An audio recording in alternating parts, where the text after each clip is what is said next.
പിതാവിന്റെയും പുത്രന്റെയും പരിശുദ്ധാത്മാവിന്റെയും നാമത്തിൽ ആമേൻ. എൻ്റെ കർത്താവേ, നിന്റെ ഉന്നതമായ നാമം സ്വസ്ഥം ചെയ്യുന്ന കർത്താവേ, കുഞ്ഞുങ്ങളെ ഓർത്ത് പ്രാർത്ഥിക്കുന്നു, കുഞ്ഞുങ്ങളുടെ രോഗങ്ങളെ ഓർത്ത് പ്രാർത്ഥിക്കുന്നു, ഞങ്ങളുടെ ബന്ധുക്കൾ സ്വന്തപ്പെട്ടവരെ ആശുപത്രിക്ക് രോഗികളെ കിടക്കുന്ന സ്വന്തം പ്രാർത്ഥിക്കുന്നു. ഈശോ മാറാത്ത രോഗങ്ങളെ ഓർത്ത് കണ്ണീരോടെ പ്രാർത്ഥിക്കുന്നു. എത്രത്തെ മരുന്ന് കഴിച്ചിട്ടും പിന്നെയും മാറി കർത്താവ് പിന്നെയും രോഗങ്ങൾ, അതേ രോഗങ്ങൾ തന്നെ കർത്താവ് കുറച്ചു നേരം ശമിക്കും, പിന്നെ കുറച്ച് കഴിഞ്ഞാൽ പിന്നെയും തിരിച്ചു വരും. എന്തിനാണെന്ന് അറിയാൻ പാടില്ലാതെ മനസ്സ് കലങ്ങി ഇടിഞ്ഞു പോയവർ കർത്താവിൻ്റെ രക്തത്താൽ യേശുക്രിസ്തു നാമത്തിൽ ഈ നിമിഷം സൗഖ്യം പ്രാപിക്കട്ടെ എന്ന് പ്രാർത്ഥിക്കുന്നു. ഈശോ കടകമ്പോളങ്ങൾ നടത്തുന്നവർ, ചെറിയ വ്യവസായങ്ങൾ നടത്തുന്നവർ, അതുകൊണ്ട് കുഞ്ഞുങ്ങളെ പഠിപ്പിക്കുന്നവരും കുടുംബം പോറ്റുന്നവരും അവർക്കുണ്ടാകുന്ന തടസ്സങ്ങൾ യേശുവിൻ്റെ നാമത്തിൽ ഞാൻ ബന്ധിക്കുന്നു. വിൽക്കാനുള്ള വസ്തുക്കൾ, വാങ്ങാനുള്ള വസ്തുക്കൾ, അതുപോലെ തന്നെ വെക്കാനുള്ള പുരകൾ, പുര വെക്കാനുള്ള സ്ഥലങ്ങൾ എല്ലാം കർത്താവിൻ്റെ പരിശുദ്ധമായ രക്തം തളിച്ചുകൊണ്ട് അത് നാളുകളായി നിലനിൽക്കുന്ന ദോഷങ്ങളെ യേശുവിൻ്റെ നാമത്തിൽ ബന്ധിക്കുന്നു. നിൻ്റെ യാത്രകളെല്ലാം ലക്ഷ്യങ്ങളെല്ലാം കർത്താവ് അനുഗ്രഹിക്കട്ടെ.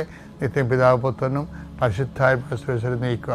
അമ്മയോട് ചേർന്ന് പ്രാർത്ഥിക്കാം. അമ്മേ പരിശുദ്ധമ്മേ, അമ്മേ പരിശുദ്ധമ്മേ, ദൈവമാതാവേ, കൃപാസനത്തിലൂടെ ഞങ്ങൾക്കും ഞങ്ങളുടെ ദേശത്തിനും അമ്മ മധ്യസ്ഥം തേടി തന്ന എല്ലാ അനുഗ്രഹങ്ങൾക്കും കൃപകൾക്കും ഞങ്ങളിപ്പോൾ ഹൃദയം നിറഞ്ഞ നന്ദി പറയുന്നു. അമ്മേ പരിശുദ്ധമ്മേ, ദൈവമാതാവേ, 2004 ഡിസംബർ 7 തീയതി ഉച്ചകഴിഞ്ഞ് 2:30 കൃപാസനത്തിൽ സംഭവിച്ച അമ്മയുടെ പ്രത്യക്ഷപ്പെടലിനെ കുറിച്ച് തിരുസഭയ്ക്ക് സമർപ്പിച്ചിരിക്കുന്ന പഠനരേഖകളുടെ സഭാത്മകമായ പഠനം ആരംഭിക്കുവാൻ ഞങ്ങൾ പ്രാർത്ഥിക്കുന്നു. അമ്മേ പരിശുദ്ധമ്മേ, ഭൂസ്വർലോകങ്ങളുടെ രാജ്ഞിയായ അങ്ങേയ്ക്ക് ഭൗമ സംരക്ഷണത്തിനായി പ്രപഞ്ച പ്രകൃതിയെ തന്നെ തിരുസഭ പ്രതിഷ്ഠിക്കുവാൻ ഈ പ്രത്യക്ഷീകരണം വഴി ഇടയാക്കണമേ. പരിശുദ്ധമ്മേ, ജപമാല മാതാവേ, സകല കൃപാസനം പ്രാർത്ഥനകളോടും ചേർത്ത് ഞങ്ങളിപ്പോൾ പ്രാർത്ഥിക്കുന്ന ഈ കുടുംബത്തിന്റെ പ്രത്യേക നിയോഗം. മക്കളെ,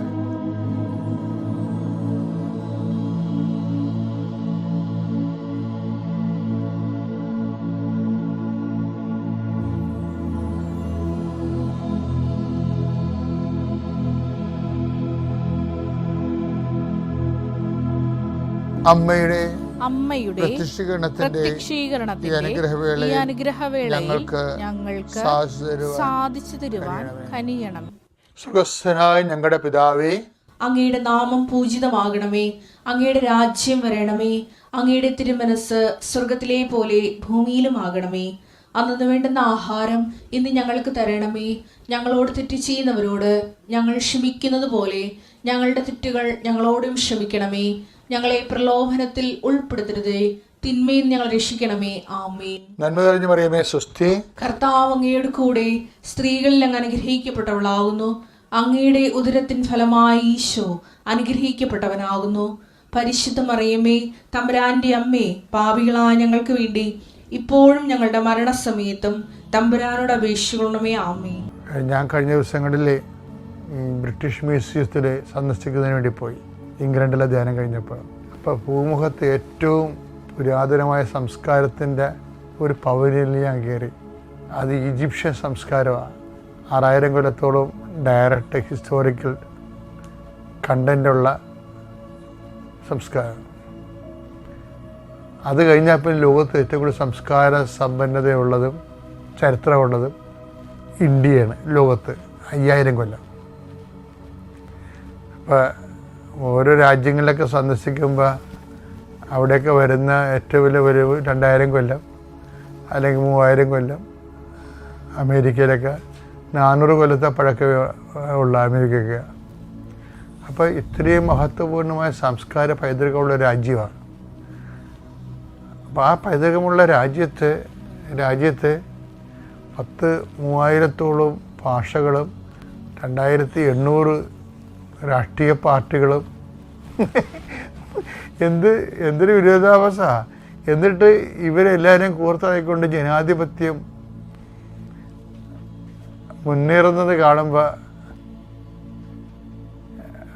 അതിൻ്റെ നമ്മൾ ജനാധിപത്യത്തിന് എന്തെങ്കിലും കുറവില്ലെന്നല്ല, കുറവുകൾ നമുക്ക് പരിഹരിക്കാവുന്ന കുറവുകളാണ് ഉള്ളത്. അത് നമ്മൾ പരിഹരിച്ചുകൊണ്ടിരിക്കുകയാണ്. ഓരോരോ കാലത്തുള്ള ലെജിസ്ലേറ്റീവ് അസംബ്ലികളിലും ലോകസഭയിലും നിയമങ്ങളുണ്ടാക്കി ജനാധിപത്യത്തിന് ഉണ്ടാകാവുന്ന വിലങ്ങ് തടികളെ നമ്മൾ പരിഹരിച്ചുകൊണ്ടിരിക്കുകയാണ്. എങ്കിൽ നിങ്ങൾ രാജ്യത്തെ ഓർത്ത് നമുക്ക് സന്തോഷം, അഭിമാനം തോന്നും. പക്ഷേ ഇവിടുത്തെ ഒരു പ്രശ്നം ഇപ്പോൾ വന്നിരിക്കണമെന്ന് വെച്ച് കഴിഞ്ഞാൽ, രാജ്യം നമ്മളൊക്കെ ഇപ്പോൾ ക്രിസ്ത്യൻസും മുസ്ലിംസും ഒക്കെ രാജ്യസ്നേഹികളാണ്. സ്വാതന്ത്ര്യ സമരത്തിൻ്റെ അകത്ത് ക്രിസ്ത്യാനികൾ ഭരിച്ചതുകൊണ്ടാണ്, അന്ന് ബ്രിട്ടീഷുകാർ ഭരിച്ചതുകൊണ്ടാണ് നമുക്ക് ഡയറക്റ്റായിട്ട് ഒത്തിരി ഇൻവോൾവ്മെൻറ്റ് ക്രിസ്ത്യൻസിന് സ്വാതന്ത്ര്യ സമരത്തിൽ കുറച്ച് പേർക്കാണ് കിട്ടിയത്. മുസ്ലിംസിന് ഒത്തിരി പേർക്ക് കിട്ടി. കാര്യം അവർ ബ്രിട്ടീഷ് ഭരണത്തിന് എല്ലാവരും തന്നെ ഖിലാഫത്ത് പുസ്തകം നിലനിൽക്കുന്ന സമയത്ത് എതിരായിരുന്നു.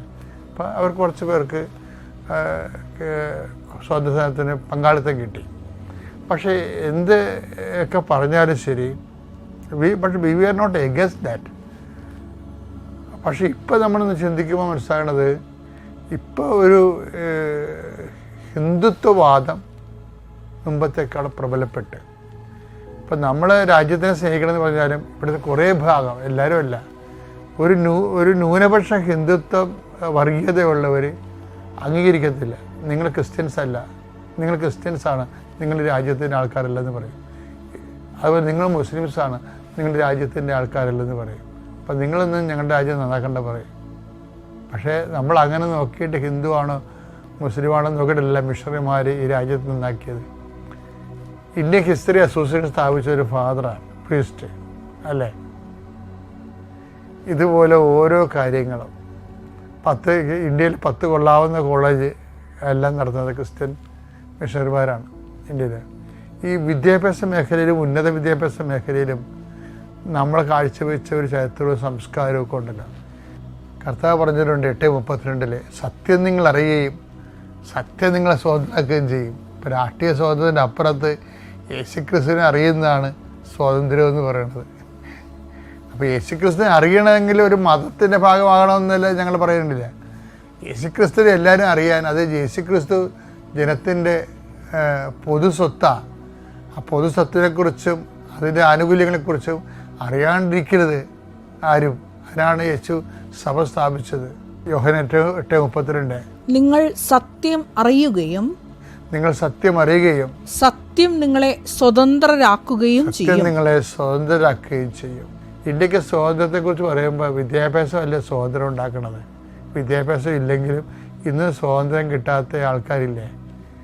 ഇപ്പോൾ ഓരോരോ എന്താണ് നോർത്ത് ഈസ്റ്റിൽ എന്ന് കഴിഞ്ഞാൽ പിന്നെ വനങ്ങളിൽ താമസിക്കുന്നവർ,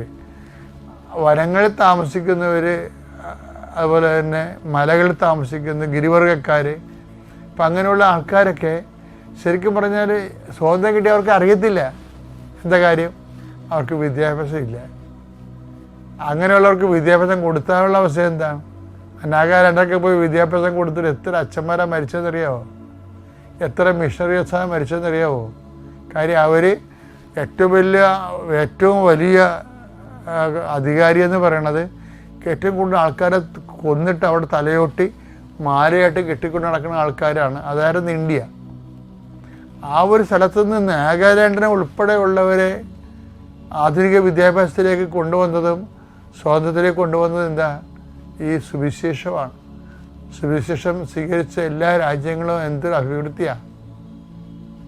ലോകത്തിന് അഭിവൃദ്ധി എന്താണ്, വികസനം എന്താണെന്നെല്ലാം കാണിച്ചു കൊടുത്തത് ആരാണ്? വികസനത്തിൻ്റെ പുതിയ കണ്ടുപിടുത്തങ്ങളിലേക്കെല്ലാം വന്നതെല്ലാം ഈ ബൈബിൾ സ്വീകരിച്ച രാജ്യങ്ങളാണ്.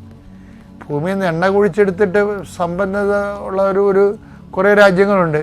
പക്ഷേ അതേസമയം തന്നെ ലോകത്ത് പുതിയ പുതിയ കണ്ടുപിടുത്തങ്ങൾ നടത്തിയിട്ടും ലോകത്തിന് വികസനത്തിൻ്റെ പുതിയ കോൺസെപ്റ്റുകൾ കൊണ്ടുവരണതും എല്ലാം പഴയ നിയമം എടുത്ത യഹൂദന്മാരും പുതിയ നിയമം എടുത്ത മറ്റു രാജ്യങ്ങളിൽ നിന്നാണ് ഈ വികസനത്തിൻ്റെ രൂപങ്ങളെല്ലാം രൂപപ്പെട്ട് വരുന്നത്. അപ്പോൾ ഈ വെളിച്ചം എല്ലാവർക്കും കിട്ടാനുള്ള ബാധ്യതയുണ്ട്. വെളിച്ചം നമ്മൾ അടച്ചുപൂട്ടി പെട്ടിടത്ത് സംഭവം ഈശോ പറഞ്ഞു, ലോകം മുഴുവനും നിങ്ങൾ പോകണം. എൻ്റെ അർത്ഥം ലോകം നിങ്ങളെ മുഴുവനും പോകണമെന്ന് പറയുമ്പോൾ എന്താണ്? അവർ എന്നെ പീഡിപ്പിച്ചെങ്കിൽ നിങ്ങളെയും പീഡിപ്പിക്കും എന്നല്ലേ ഈശോ പറഞ്ഞത്. എന്നെ പീഡിപ്പിച്ചെങ്കിൽ നിങ്ങൾ പോയി തല്ലുപിടിക്കണമെന്നല്ല പറഞ്ഞത്. എനിക്ക് കിട്ടിയതിൻ്റെ ഓഹരി നിങ്ങൾക്ക് കിട്ടും ഉറപ്പായിട്ടും. എനിക്കിപ്പോൾ കന്യാസ്ത്രീമാരുടെ അല്ലെങ്കിൽ അച്ഛന്മാരെ ഇപ്പം നാളെ എനിക്കും വെച്ചിരിക്കുന്നത് എന്താണെന്നൊക്കെ എനിക്കൊരു ധാരണയുണ്ട്. കാര്യം ആരും അറിയാതെ നിങ്ങൾ ആരും വിചാരിക്കരുത്. സുവിശേഷത്തിൻ്റെ ചൈതന്യം അത് കിട്ടിക്കഴിഞ്ഞാൽ അത് കൊടുത്തിരിക്കും. ആരെയും ബലം പ്രയോഗിച്ച് മതം മാറ്റാൻ ആർക്കും നോക്കിയാൽ അതിനടുത്ത് നോൺസെൻസ്. ബലം പ്രയോഗിച്ച് ആരെങ്കിലും മതം മാറ്റാൻ പറ്റുമോ? അത് നോൺസെൻസ് അല്ലേ? ആരെങ്കിലും പറ്റുമോ? അപ്പോൾ അത് ഇല്ലാത്ത കാര്യം പറയണത്. ഒരു മനുഷ്യന് ഒരു ആശയം അടിച്ചേൽപ്പിച്ച് സ്വീകരിക്കാൻ പറ്റത്തില്ല. ചിലക്ക് അനുഭവങ്ങൾ വരുമ്പോൾ അവ ചിലപ്പോൾ വിശ്വാസത്തിലേക്ക് വരുമായിരിക്കും. അപ്പോൾ അനുഭവം വരാൻ വേണ്ടി ഇഞ്ചക്ഷൻ കൊടുക്കുക ഒന്നുമില്ല. നമ്മളോട് പറഞ്ഞിരിക്കണം അതല്ല, കർത്താവ് ദൈവസ്നേഹമാണെന്ന് പറയണം. അത് നമ്മളെവിടെയും പറയും. പടര് കണ്ടിച്ചാലും പറയും, ഏത് നരകത്തിൽ ചെന്നാലും പറയും ദൈവസ്നേഹമാണ്, നിങ്ങൾ സ്നേഹത്തോടെ ജീവിക്കണം. അതല്ലേ സുവിശേഷം? അതല്ലേ സുവിശേഷം? ദൈവസ്നേഹമാണ്, നിങ്ങൾ സ്നേഹത്തോടെ ജീവിക്കണം. പിന്നെ പരസ്പരം പങ്കുവെക്കണം. പിന്നെ എന്ത് ചെയ്യണം? അറിവ് സമ്പാദിപ്പിക്കണം. കാര്യം സ്വന്തമായിട്ട് ഒരു മനുഷ്യന് സ്വാതന്ത്ര്യം കിട്ടണമെങ്കിൽ വ്യക്തിപരമായ സ്വാതന്ത്ര്യമാണ്. വ്യക്തിപരമായ സ്വാതന്ത്ര്യം കിട്ടണമെങ്കിൽ വിദ്യാഭ്യാസം വേണം. അപ്പം നമ്മൾ കൊടുത്തതെന്താ? രാഷ്ട്രത്തിൻ്റെ പൊതു സ്വാതന്ത്ര്യത്തേക്കാൾ പ്രധാനമാണ്. സ്വാതന്ത്ര്യം രാഷ്ട്രത്തിൽ കിട്ടിയാലും അറിയാൻ പാടില്ല. വിദ്യാഭ്യാസം ഇല്ലാത്തവന് സ്വാതന്ത്ര്യം കിട്ടിയിട്ട് അറിയത്തില്ല. അപ്പം അടിസ്ഥാന സ്വാതന്ത്ര്യം എന്ന് പറഞ്ഞാൽ എന്താണ്? രാഷ്ട്ര സ്വാതന്ത്ര്യമല്ല, വ്യക്തി സ്വാതന്ത്ര്യമാണ്. ഭരണഘടന നമുക്ക് നൽകുന്ന അവകാശങ്ങളെ പോലും ഉപയോഗിക്കണം എങ്ങനെ? വിദ്യാഭ്യാസം ഉള്ളതുകൊണ്ടല്ലേ. അതാണ് സഭ ചെയ്തിരിക്കുന്നത്. അപ്പം അതിനുവേണ്ടി സഭ ഒത്തിരിയേറെ മുറിവുകൾ മേടിച്ചിട്ടുണ്ട്. സഭയ്ക്കത് ഒത്തിരിയല്ല. ഇത് നിങ്ങൾ ഓർക്കണം, ഇത് സെബസ്ത്യാനോസിൻ്റെ അപ്പോസ്തലന്മാരുടെ സഭയാണ്. അങ്ങോട്ട് കയറി ആൾക്കാരുടെ കരുത്തേക്ക് കയറി ആൾക്കാരുടെ കൈമേടിച്ച് അത്തവരാരും ഇവിടെയില്ല. ഇവിടെ ഉള്ളവരെല്ലാം ക്രിസ്തുവിൻ്റെ സ്നേഹത്തിൻ്റെ ചൈതന്യം കോങ്കോ വനത്തിലും ആമസോൺ വനങ്ങളിലും ഒറ്റക്ക് പോയി നടന്ന് സുവിശേഷ വേല നടത്തിയിട്ട് അവരുടെ കൈകൊണ്ട് മരിച്ച് ആ രക്തത്തിൽ തന്നെ അവർ വിശുദ്ധിയിലേക്ക് കടന്നു വന്നിട്ടുള്ള, ലോകത്തിനെ മാറ്റിമറിച്ചിട്ടുള്ള ഒരു സഭയാണിത്. അപ്പം സ്വാതന്ത്ര്യം എന്ന് പറയുന്നത് സ്വർഗാരോഹണത്തിലാണ് എത്തി അവസാനിക്കുന്നത്. എന്താണ്? മനുഷ്യൻ ഏറ്റവും വലിയ നമ്മളെ മരണത്തിൻ്റെ അടിമത്വത്തിൽ നിന്ന് ജീവനിലേക്ക് മനുഷ്യരാശിയെ കൊണ്ടുവന്നവരാണ്. മരിച്ചുയർത്തുന്നേറ്റവനാണ്. അവൻ്റെ ഉയർപ്പിൻ്റെ സുവിശേഷം എന്ന് പറയുന്നത് ജനതയുടെ അവകാശമാണ്. അപ്പോൾ എല്ലാവർക്കും നല്ലത് വരട്ടെ. പ്രധാനമന്ത്രിക്ക് വേണ്ടി പ്രാർത്ഥിക്കുന്നു. എല്ലാ സ്റ്റേറ്റ്സിനും വേണ്ടി പ്രാർത്ഥിക്കുന്നു. പ്രത്യേകിച്ച് കേരള സംസ്ഥാനം അതിൻ്റെ കടക്കിണികളിൽ നിന്ന് രക്ഷപ്പെടാനും. എങ്കിലും കേരള സംസ്ഥാനത്തെക്കുറിച്ച് നമുക്ക് അഭിമാനിക്കാം. എന്താ കാര്യം? ഞാൻ എപ്പോൾ നോക്കുമ്പോഴും ഈ മറ്റു രാജ്യങ്ങളിലൊക്കെ സഞ്ചരിച്ചിട്ട് കേരളത്തിലും ഇന്ത്യയിലും വരുമ്പോൾ എന്തൊരു മാറ്റമാണ് എല്ലാ കാര്യങ്ങൾക്കും. ഇന്ത്യ കുതിക്കുന്നുള്ള കാര്യം സത്യമാണ്. ശരിക്കും പറഞ്ഞാൽ നമ്മളീ വികസന രാജ്യം അല്ലെങ്കിൽ തേർഡ് വേൾഡ് എന്നൊക്കെ വിളിക്കുന്നത് അവരുടെ സൂപ്പർമസി അവർ പ്രഖ്യാപിക്കുന്നതാണ്. നമ്മൾ തേർഡ് വേൾഡൊന്നുമല്ല. തേർഡ് വേൾഡ് സാമ്പത്തിക മേഖലയിലും GDP-യിലുമാണ് തേർഡ് വേൾഡ്. GDP തന്നെ ഇപ്പോൾ ഉയർന്നുകൊണ്ടേയിരിക്കുകയാണ്, ഇനിയും ഉയരും. അപ്പോൾ അത് ഒക്കെ നമുക്ക് രാജ്യത്ത് അഭിമാനമുണ്ട്. അതിപ്പോൾ ഞങ്ങൾ കുറച്ച് പേരുടെ വർഗീയതയുടെ അധ്വാനമാണെന്ന് നിങ്ങൾ പറയരുത്. That is nonsense. ഇന്ത്യയുടെ ജനത മുഴുവനും ഈ രാജ്യത്തിന് വേണ്ടി അധ്വാനിക്കാനാണ്. അങ്ങനെ അതാണ് നമ്മുടെ കൾച്ചർ എന്ന് പറയുന്നത്. എല്ലാവരെയും ഒരുമിച്ച് ചേർക്കുകയും ഒരുമിച്ച് അവരുടെ എല്ലാവർക്കും എന്തെല്ലാം കോൺട്രിബ്യൂട്ട് ചെയ്യാതെ അംഗീകരിക്കുകയും രാജ്യത്തിൻ്റെ ഉയർച്ചയ്ക്ക് വേണ്ടി തോളോട് ചേർത്ത് പിടിക്കുകയും ചെയ്തുകൊണ്ട് പോകാൻ ഇന്ത്യ അധികാരികൾ കഴിയട്ടെ. വിശ്വാസ പ്രമാണം. സർവശക്തനായ പിതാവും ആകാശത്തിൻ്റെയും ഭൂമിയുടെയും സൃഷ്ടാവുമായ ദൈവത്തിൽ ഞാൻ വിശ്വസിക്കുന്നു. അവിടുത്തെ ഏകപുത്രനും ഞങ്ങളുടെ കർത്താവുമായ ഈശോമിശിഹായിലും ഞാൻ വിശ്വസിക്കുന്നു. ഈ പുത്രൻ പരിശുദ്ധാത്മാവിനാൽ ഗർഭസ്ഥനായി കന്യകാമറിയത്തിൽ നിന്ന് പിറന്ന് പൊന്തിയോസ് പീലാത്തോസിന്റെ കാലത്ത് പീഡകൾ സഹിച്ച് കുരിശിൽ തറയ്ക്കപ്പെട്ട് മരിച്ച് അടക്കപ്പെട്ട് പാതാളങ്ങളിൽ ഇറങ്ങി മരിച്ചവരുടെ ഇടയിൽ നിന്ന് മൂന്നാം നാൾ ഉയർത്ത് സ്വർഗത്തിലേക്ക് എഴുന്നള്ളി സർവശക്തിയുള്ള പിതാവായ ദൈവത്തിന്റെ വലതുഭാഗത്തിരിക്കുന്നു. അവിടെ നിന്ന് ജീവിക്കുന്നവരെയും മരിച്ചവരെയും വിധിക്കുവാൻ വരുമെന്നും ഞാൻ വിശ്വസിക്കുന്നു. പരിശുദ്ധാത്മാവിലും ഞാൻ വിശ്വസിക്കുന്നു. വിശുദ്ധ കത്തോലിക്കാ സഭയിലും പുണ്യവാന്മാരുടെ ഐക്യത്തിലും പാപങ്ങളുടെ മോചനത്തിലും ശരീരത്തിന്റെ ഉയർപ്പിലും നിത്യമായ ജീവിതത്തിലും ഞാൻ വിശ്വസിക്കുന്നു. ആമേൻ. ഇതുകൊണ്ടാണ് ഈ ബലഹീനത എന്ന് പറയുന്നത്. ഇപ്പം എല്ലാ കാര്യങ്ങൾക്കും ഒരു നടക്കാത്ത, ഇപ്പം ജോലി കിട്ടാത്ത അവസ്ഥ, അതാണ് ബലഹീനത. കുഞ്ഞുങ്ങൾ ഉണ്ടാവാത്ത ജനറ്റിക് ട്രബിൾസ്, കുട്ടികളുണ്ടാകത്തില്ല എന്ന് പറയത്തില്ലേ, അത് അതിൻ്റെ ബലഹീനതയാണ്. അതുപോലെ തന്നെ കല്യാണം ഒത്തുവരാത്ത അവസ്ഥ, അതൊരു ബലഹീനത. എന്നിട്ട് ഇതെല്ലാം ഈ ബലഹീനതയിൽ സാധാരണ ദൈവത്തെ അറിയാത്ത മനുഷ്യരെ ബലഹീനത വരുമ്പോൾ അത് ഓർത്തുകൊണ്ട് നിരാശപ്പെടുകയും സങ്കടപ്പെടുകയും ചെയ്തുകൊണ്ടിരിക്കും. പക്ഷെ ബൈബിൾ എന്നാ പറയണത്? ബലഹീനത എന്ത് ചെയ്യണമെന്ന് 12:10 2 Corinthians 12:9-10 വായിച്ചേ. അവിടുന്ന് എന്നോട് അരുളി ചെയ്തു, നിനക്ക് എന്റെ കൃപ മതി. എന്തെന്നാൽ ബലഹീനതയിലാണ് എന്റെ ശക്തി പൂർണ്ണമായി പ്രകടമാകുന്നത്.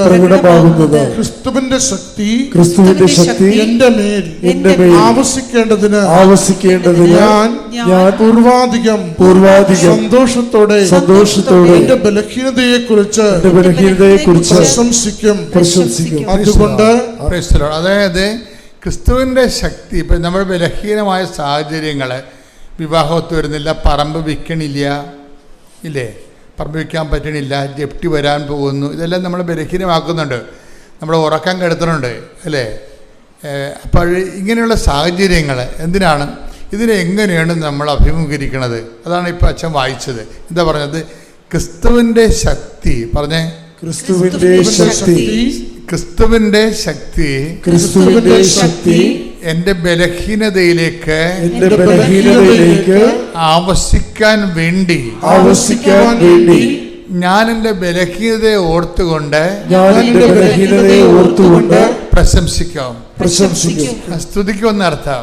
അപ്പൊ അതൊക്കെ ബൈബിളിന്റെ കാഴ്ചപ്പാട് കണ്ടല്ലേ? അതായത് നമ്മളിലേക്ക് ക്രിസ്തുവിൻ്റെ ശക്തി. ഇപ്പം നിങ്ങൾക്കൊരു ബലഹീനതയുണ്ട്, നിങ്ങളുടെ പറമ്പ് വിൽക്കണില്ലെന്ന് വിചാരിച്ചോ, അതുകൊണ്ട് ജപ്തി ആയി പോകാൻ പോവുകയാണ്. പറമ്പ് വിൽക്കാൻ പറ്റാത്തത് കൊണ്ട് തന്നെ അതിന് വഴിയില്ലാത്തത് കൊണ്ടാണ് വിൽക്കാൻ പറ്റാത്തത്. വിൽക്കാൻ പറ്റാത്തത് കൊണ്ടാണ് ഇപ്പോൾ നിങ്ങളുടെ കടങ്ങൾ അടക്കാൻ പറ്റാത്തത്. അതുകൊണ്ടാണ് അടുത്ത പറമ്പ് കൂടിയും വീട് സ്ഥലം കൂടി ജപ്തിയാകാൻ പോണത്. ഇപ്പം അങ്ങനെ വരുമ്പോഴേ ഇതെല്ലാം നമ്മളെ ബലഹീനത, നമുക്ക് ഉറക്കം പോകും, ഉറക്കം പോവും. ഭാവിയെക്കുറിച്ച് നമുക്കൊരു ഐഡിയ ഉണ്ടാകത്തില്ല. നമ്മൾ ആകപ്പാടെ പെട്ടുപോയില്ലെന്ന് ഓർക്കും. ഇപ്പം നമ്മൾ ചില ആൾക്കാർ സ്മോളടിച്ച് നടക്കും, ചില ആൾക്കാർ വീട്ടിൽ കയറത്തില്ല. വീട്ടിൽ കയറിയ ഭാര്യ ചോദിക്കും, എന്താ പോയിട്ട് എന്തായി, നടന്നോ എന്നൊക്കെ ചോദിക്കുമ്പോൾ നടക്കാത്തത് കൊണ്ട് പുള്ളിക്ക് സങ്കടമായിരിക്കും. പുള്ളി വന്ന് കിടക്കും, നീ ഒന്നും മിണ്ടാതിരിക്കും, നിൻ്റെ നാവ് വായിലിടാൻ പറയും. എന്നുവെച്ചാൽ ഇവർ പെണ്ണുങ്ങളെ സ്വഭാവം, നിങ്ങളുടെ സ്വഭാവം അറിയാമല്ല, ചുമ്മാ കണാ എപ്പോഴും പറഞ്ഞുകൊണ്ടിരിക്കും, ഒന്നും ചെയ്യത്തുമില്ല, ഇപ്പോൾ ചെയ്യണവനെ കൊണ്ട് ചെയ്യിക്കത്തുമില്ല. എപ്പോഴും ഇങ്ങനെ ചിലരുമല്ല, ചില ആൾക്കാർ ഭയങ്കര തലവേദനയായിരിക്കും. കാര്യം അതുകൊണ്ട് തന്നെ ഇവർ ചിലർ വീട്ടിൽ കയറത്തില്ല. അവർ നിങ്ങൾ എഴുന്നേക്ക് ഉടനുമ്പോൾ തന്നെ അവർ വീട്ടിൽ നിന്ന് പോകും. എന്താ കാര്യം? വീട്ടിൽ കയറേണ്ട കാര്യമില്ല, സമാധാനമാണ്. മനുഷ്യനെ വെറുതെ ഭ്രാന്ത് പിടിപ്പിക്കും. കാര്യം ഭ്രാന്ത് പിടിപ്പിക്കുമല്ല, കാര്യം നിങ്ങൾക്ക് തന്നെ ടെൻഷൻ അടിച്ച് ഭ്രാന്താവും. ആ ഭ്രാന്ത് ആരെങ്കിലും കൊടുക്കണം വേണ്ടി കൈ കെട്ടണവൻ്റെ അടുത്ത്, മക്കളുടെ അടുത്തും ഭർത്താവിൻ്റെ അടുത്തൊക്കെ പറഞ്ഞ് എല്ലാത്തിനും ഭ്രാന്ത് പിടിപ്പിക്കും. അപ്പോൾ ബൈബിൾ പറയണത് ഇങ്ങനെ ഭ്രാന്ത് പിടിപ്പിച്ച് കഴിഞ്ഞാൽ ഈ വെള്ളം കുടിക്കണവനൊക്കെ ദാഹിക്കും. അതാ പറഞ്ഞത്. അതായത് ഇങ്ങനെ അങ്ങോട്ടും ഇങ്ങോട്ടും പഴുചാരി ഭ്രാന്ത് പിടിപ്പിച്ച് ഭർത്താവിനെ വീട്ടിൽ നിന്ന് ഇറക്കി വിട്ടിട്ട് നാട്ടിൽ നിൽക്കാൻ പറ്റാത്ത രീതിയിലൊക്കെ ഉണ്ടാക്കിയിട്ട് അങ്ങനെ ഓടിയാൽ ഇവിടം വരെ ഓടാനാണ്. നാട്ടുഭാഷ പറഞ്ഞാൽ ഓന്തോടിയാൽ വെയിലി വരെ ഓടും. അതുതന്നെ ഈശോ വേറൊരു ഭാഷ പറഞ്ഞതേ ഉള്ളൂ, ഓന്തോടിയാൽ വെയിലി വരെ ഓടും, ചെമ്മീൻ ചാടിയ ചട്ടി വരെ. നിങ്ങൾക്ക് ബഹളം ഉണ്ടാക്കി കഴിഞ്ഞാൽ നിങ്ങൾക്ക് വേണമെങ്കിൽ വല്ല മഠത്തിൽ പോയി നിൽക്കാം. 2 ആഴ്ച കഴിഞ്ഞപ്പോൾ പിന്നെ ഇപ്പോൾ ഈ മണ്ണഞ്ചേരിയിലെ പോലീസുകാർ നല്ല രസമാണ്, ഇടക്കിടക്ക് വിളിക്കും, ഏലിയാമ്മ ഉണ്ട് അവിടെ. ഏത് ഏലിയാമ്മ? അപ്പോൾ ഇവിടെ നിന്ന് പറയും ഏലിയാമ്മയൊക്കെ നോക്കി നടക്കും. ഇന്നലെ അലക്സത്തെ കൊണ്ട് നോക്കണപ്പോൾ ഉണ്ടായിരുന്നു, നോക്കിയപ്പോൾ ഉണ്ട് ഏലിയാമ്മ അകത്ത് കുത്തിയിരിക്കും. 2-3 ദിവസമായി അകത്തിരിക്കണത്. അവിടെ നിന്ന് പോയി കഴിഞ്ഞാൽ ഇവിടെ വന്ന് ഇരിക്കാം, കുറച്ച് കഴിയുമ്പോൾ പോലീസ് പിടിച്ചിട്ട് പോകും. ഇങ്ങനെ ഒന്നും വിഷയങ്ങൾ പരിഹരിക്കാൻ പറ്റത്തില്ല. അതൊക്കെ സ്വാഭാവികമായിട്ട് മഠത്തിൽ പോയി നിൽക്കുക, അല്ലെങ്കിൽ കെട്ടിച്ച വീട്ടിലേക്ക് നമുക്ക് എത്ര കാലം പോയി നിൽക്കാൻ പറ്റും? നമുക്ക് ആദ്യത്തെ 10 കൊല്ലം പോയി നിൽക്കാൻ പറ്റത്തുള്ളൂ. നിങ്ങൾ ഇടക്കിടക്ക് ഇങ്ങനെ പെട്ടിയും പ്രമാണം എടുത്ത് പായും കിടക്കെ എടുത്ത് അങ്ങോട്ട് ചെന്നാലേ അവിടെ ആൾക്കാർ ഈ ആരാണ് ഈ പോയി നിൽക്കണ വീട്ടിൽ അവിടെ ആൾക്കാരില്ലാത്ത ആൾക്കാരാണ് നിൽക്കണത്. അപ്പനും അമ്മയും മാത്രമേ ഉണ്ടാകത്തുള്ളൂ മിക്കവാറും. ആങ്ങള ജോലിക്ക് പോയിരിക്കും, നാത്തും ജോലിക്ക് പോയിരിക്കും. പിന്നെ അവിടെ പോയി നിൽക്കുക. അങ്ങനെയുള്ളവരാണ് വീട്ടിൽ പ്രശ്നം ഉണ്ടാക്കിയിട്ട് അവിടെ പോയി നിൽക്കണത്. ഇതൊന്നും ഈശോ എന്താ പറയണത്? ഈ വെള്ളം കുടിക്കണവന് ഇനിയും ദാഹിക്കും. ചെമ്മീൻ ചാടിയ ചട്ടി വരെ. അതാണ് നമ്മുടെ നാട്ടുഭാഷ പറഞ്ഞ, മനുഷ്യവചനം പറഞ്ഞ ചെമ്മീൻ ചാടിയ ചട്ടി വരെ. ഈശോ ദൈവഭാഷ പറഞ്ഞതാണ്. എന്താ പറഞ്ഞത്? ഈ വെള്ളം കുടിച്ചാൽ ഈ ഓടിപ്പോവുക, ചാടിപ്പോവുക, പോയി പാത്തിരിക്കുക, വീട്ടിൽ പോയി നിൽക്കുക, ഇതൊക്കെ കുറച്ച് നാളത്തേക്ക് ചെയ്യാൻ പറ്റത്തുള്ളൂ. ശാശ്വത പരിഹാരമല്ല. ഞാൻ നിങ്ങൾക്ക് തരുന്ന വെള്ളം കുടിക്കുന്നവന് പറഞ്ഞ ഞാൻ നിങ്ങൾക്ക് നൽകുന്ന വെള്ളം കുടിക്കുന്നവൻ ഒരിക്കലും ദാഹിക്കത്തില്ല, ഒരിക്കലും ദാഹിക്കുകയില്ല. കൈയടിച്ച് ശ്രദ്ധിക്കട്ടെ. ഹല്ലേലൂയ. ഹല്ലേലൂയ, ഹല്ലേലൂയ, ഹല്ലേലൂയ, ഹല്ലേലൂയ, ഹല്ലേലൂയ, ഹല്ലേലൂയ, ഹല്ലേലൂയ. യേശുവേ നന്ദി. ഹല്ലേലൂയ, ഹല്ലേലൂയ, ഹല്ലേലൂയ, ഹല്ലേലൂയ, ഹല്ലേലൂയ. യോഹന്നാൻ 4:13 യേശു പറഞ്ഞു, ഈ വെള്ളം കുടിക്കുന്ന ഏവനും വീണ്ടും ദാഹിക്കും.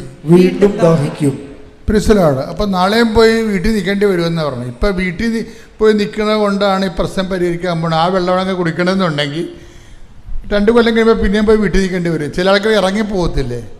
ഇവിടെ ഒരു അപ്പനെ കണ്ടില്ല, 31 ദിവസമായി. ഞാൻ പറഞ്ഞു പോലീസ് അറിയിച്ച് പേപ്പറിലും കൊടുത്തു തന്നു. പോലീസ് അയച്ച പേപ്പർ ഞാൻ ചോദിച്ചു, അപ്പൻ ഇതുക്ക് മുമ്പ് പോയിട്ടുണ്ടാ? ഇതുക്ക് മുമ്പ് എൻ്റെ കല്യാണത്തിന് മുമ്പ് പോയിട്ടുണ്ടെന്ന് പറഞ്ഞു. ഞാൻ പോയി ഇനിയും പോവും. ഈ വെള്ളം കുടിക്കണവന് ഇനിയും ദാഹിക്കും. അതാ സംഭവം. അപ്പനെ കാണാനില്ലെന്ന് പറഞ്ഞാൽ വന്നത്, അല്ലെങ്കിൽ ഭർത്താവിനെ കാണാനില്ലെന്ന് പറഞ്ഞാൽ വരണത്. വരുമ്പോൾ ഞാൻ ചോദിക്കണത് എന്താ വെച്ച് കഴിഞ്ഞാൽ, ഭർത്താവ് ഇതുക്ക് മുമ്പ് പോയിട്ടുണ്ടെന്ന് ചോദിച്ചു. എൻ്റെ കല്യാണത്തിന് മുമ്പ് പോയിട്ടുണ്ടെന്ന് പറയും. ഞാൻ പറഞ്ഞു ഇനിയും പോകാൻ സാധ്യതയുണ്ട്. എന്താ കാര്യം? ഈ വെള്ളം കുടിക്കണവന് ഇനിയും ദാഹിക്കും. അതാ കർത്താവ് പറഞ്ഞത്. കാര്യം നമ്മൾ ഇരുട്ട് കൊണ്ട് ഊട്ടടച്ചിട്ട് കാര്യമില്ല.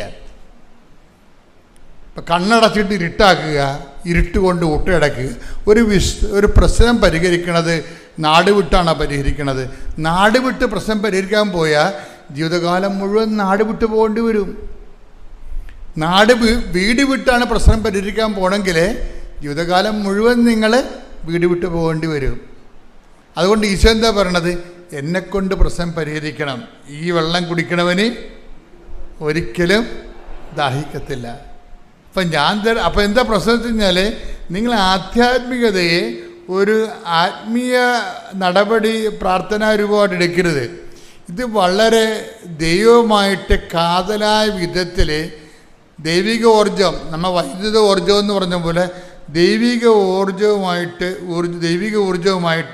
ഡയറക്റ്റ് ബന്ധപ്പെടുന്ന ഒരു മെത്തേഡാണ് ഈ ഉടമ്പടി എന്ന് പറയണത്. നമ്മൾ അവിടെ ഉപയോഗിക്കുന്ന കുറേ മെത്തേഡുണ്ട്. പ്രെയർ 20% ഉപയോഗിക്കണം അതിൻ്റെ അകത്ത്. ബാക്കിയെല്ലാം എന്താണ്? ദൈവവചനം അനുസരിച്ച് പ്രവർത്തിക്കുകയാണ്. കർത്താവ് എന്താ പറഞ്ഞത്? കർത്താവ് പറഞ്ഞില്ലേ, അതായത് യോഹന്നാന്റെ സുവിശേഷം 13:14 നിങ്ങളുടെ കർത്താവും ഏറ്റു പറഞ്ഞ നിങ്ങളുടെ കർത്താവും ഗുരുവുമായ ഞാൻ നിങ്ങളുടെ പാദങ്ങൾ കഴുകിയെങ്കിൽ നിങ്ങളും പരസ്പരം പാദങ്ങൾ കഴുകണം. ഇത് ഒരു, അതായത് വളരെ വളരെ ഇഫക്റ്റീവായിട്ടുള്ള ഒരു മോഡൽ ഫോർമുലയാണ്. ഇതാണ് ഉടമ്പടിയിൽ നമ്മൾ പ്രയോഗിക്കുന്നത്. എന്താ കാര്യം? അതാണ് ഞാൻ പറഞ്ഞത്. 20% പ്രെയറിൻ്റെ അകത്ത് ഉള്ളത്. ബാക്കി എൻ്റെ മോഡൽ എന്താണ്? നിങ്ങളുടെ ഗുരുവും കർത്താവുമായി ഞാൻ നിങ്ങളുടെ ഗുരുവും കർത്താവുമായ ഞാൻ നിങ്ങളുടെ പാദങ്ങൾ കഴുകിയെങ്കിൽ നിങ്ങളും പരസ്പരം പാദങ്ങൾ കഴുകണം. ഇപ്പം മനുഷ്യന്മാരോട് വിനയത്തോടും എളിമയോടും സംസാരിക്കുകയും ഗർവുകളും തന്മൂരുമ മനോഭാവവും ആളുകളെയും അഭ്യാസങ്ങളുമൊക്കെ കുറച്ച് ക്രിസ്തുവിൻ്റെ ശക്തിയിലേക്ക് ആവശ്യിക്കാൻ വേണ്ടി നമ്മളെന്താ ബലഹീനതയെ മൂടിവെക്കുകയാണ് നമ്മൾ ചെയ്യണത്. നമ്മളെന്താ ചെയ്യണത്? ഇപ്പം നമ്മുടെ ബലഹീനത, ഇപ്പം നിങ്ങൾക്ക് മുടി പോയാൽ നിങ്ങൾ എന്ത് ചെയ്യും? വിഗ് വെക്കും അല്ലേ? അല്ലെങ്കിൽ മുടി കുറവാണ്, ഇപ്പോൾ എലിവാല് പോലെ സംഭവമേ ഉള്ളൂ. അപ്പോൾ നിങ്ങൾ എന്ത് ചെയ്യും? വാർമുടി മേടിച്ച് ഫിറ്റ് ചെയ്യും. മനസ്സിലായി? ബലഹീനതയെ നമ്മൾ വേറെ രീതിയിലാണ് കാണുന്നത്. ബലഹീനതയെ, അതായത് ഞാൻ അത്ര കുറഞ്ഞ പുള്ളിയല്ല, എനിക്ക് മുടിയൊക്കെ ഉണ്ടെന്നാണ് നമ്മൾ പറയണതേ. നമ്മൾ പറയണത് എന്താണ്? എനിക്ക് എലിവാലൊന്നുമല്ല, എനിക്ക് അടിപൊളി മുടിയുണ്ട്. പക്ഷെ നമ്മൾ അടുത്താരെങ്കിലും ചെല്ലുമോ? ഒരു കണ്ടവൻ്റെ ഭാര്യയല്ലേ, ചിലപ്പോൾ കണക്കൊരു അടി മേടിക്കത്തില്ലേ. അതുകൊണ്ട് ഇത് എലിവാലാണ് അത് വാറമുടിയാടാന്ന് വല്ലതും നോക്കുക? ഇല്ല, നോക്കത്തില്ല. പക്ഷെ നമ്മളിങ്ങനെ പുട്ടപ്പ് ചെയ്യും. നിങ്ങളെ പുട്ടപ്പ് ചെയ്തോ, പക്ഷേ ആധ്യാത്മിക പുട്ടപ്പിക്ക് നടക്കത്തില്ല. ആത്മാദ്യം നമുക്ക് ബലഹീനത ഉണ്ടെങ്കിൽ ഫസ്റ്റ് എന്താണ്? ആദ്യമേ അതിൻ്റെ മാർഗ്ഗം എന്ത്? ഇപ്പം നിനക്ക് ജോലി കിട്ടണില്ല, നിനക്കറിയാം നിൻ്റെ പ്രശ്നം എന്താണെന്ന്. ഇപ്പോൾ ചിലപ്പോൾ നിനക്ക് ഇപ്പോൾ ചില ആൾക്കാർ ഇപ്പോൾ കല്യാണം ഒത്തു വരുന്നില്ല, അപ്പോൾ അവർ ചുണ്ടലൊക്കെ മറ്റേ സാധനം ചായയൊക്കെ തേച്ച് അടിപൊളി ഉണ്ടാക്കും. വയസ്സ് ചിലപ്പോൾ 40 ഉണ്ടാവും. എന്നാലും അവർ 22 വയസ്സൊക്കെ അവർ തോന്നി നിൽക്കത്തുള്ളൂ. ചുരിദാറൊക്കെ ഇറുകിയ ചുറുകിയാലൊക്കെ ഇട്ട് അവർ അഡ്ജസ്റ്റ് ചെയ്യും.